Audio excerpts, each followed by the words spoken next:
Hello বন্ধুরা, কেমন আছো সবাই? আবার একটা খুব সহজ, চটজলদি এবং এফেক্টিভ রেসিপি নিয়ে চলে এলাম। সেটা হচ্ছে কিভাবে ঘি বানাতে পারবে। তো ঘি বানানোর রেসিপিটা কিন্তু খুব ইজি।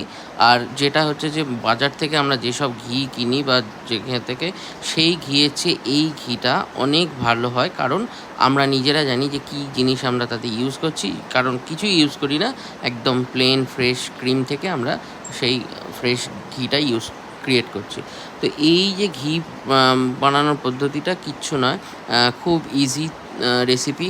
সেটা হচ্ছে প্রত্যেক দিন যখন দুধটা আসে, আমরা যখন দুধটাকে গরম করি, একটু জাল দিয়ে ভালো করে সেটাকে একটু ঠান্ডা হতে রেখে দেওয়া যায়। যদি ফ্রিজে রাখা যায় রাখা যাবে, বা এমনি রাখলেও আস্তে আস্তে তার উপরে যে সরটা পড়ে, যে ক্রিমটা আস্তে আস্তে হয়, সেই ক্রিমটাকে প্রত্যেক দিন দুধটা ইউজ করার আগে একটা বাটিতে সংগ্রহ করে রেখে দিতে হবে। এইভাবে দিন 3, 4, 5 যদি হয়, মোটামুটি তাতেই 1 বাটি মতো ক্রিম চলে আসে। একটু ভালো মানে টোন্ড মিল্কে অতটা পড়ে না, বাট যদি ফ্রেশ ক্রিমি মিল্ক হয় তাহলে দুধটাতে ভালো সর পড়ে।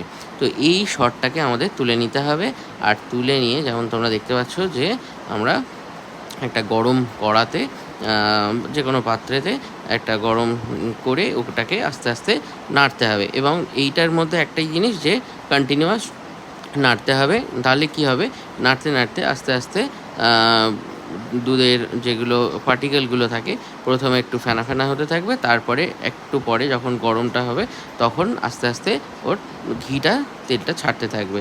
এবং তখনই বুঝতে থাকবে যে এবার ঘিটা তোমার প্রসেস হতে শুরু করেছে।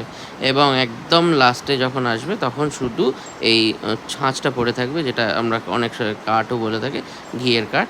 তো সেটা পড়ে থাকবে, সেটা একটু ব্রাউনিশ হলে তাহলে ঘিটা মোটামুটি একদম গাঢ় হয়ে যাবে। এই যে আমরা যখন দেখা যায় এটা ব্রাউনিশ ভাব আসছে, এবার আস্তে আস্তে আমরা ঘিটাকে জাস্ট একটা ছাঁকনিতে ছেঁকে একটা ভালো কাঁচের পাত্রেতে রাখলে বেটার। তোমরা প্লাস্টিকের পাত্র ইউজ করতে পারো, বাট কাঁচ ইজ বেটার। তো সেখানে তুলে রেখে দেওয়া যাবে, ব্যাস। গিয়ে বাড়ির ঘি তৈরি। এবং যেখানে খুশি, মানে আমাদের বিভিন্ন রেসিপিতে আমরা যে যে জায়গায় ঘি ইউজ করেছি, সবটাই কিন্তু বাড়ির ঘি।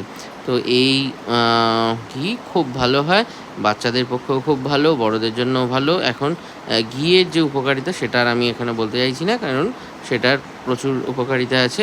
এবং এখন তো কফিতেও লোকে ঘি খাচ্ছে। তো রেসিপিটা কেমন লাগলো, লাইক, কমেন্ট, শেয়ার করে জানাও। আর বাড়ির সবাইকে এই ঘি করে খাওয়াও। Good bye.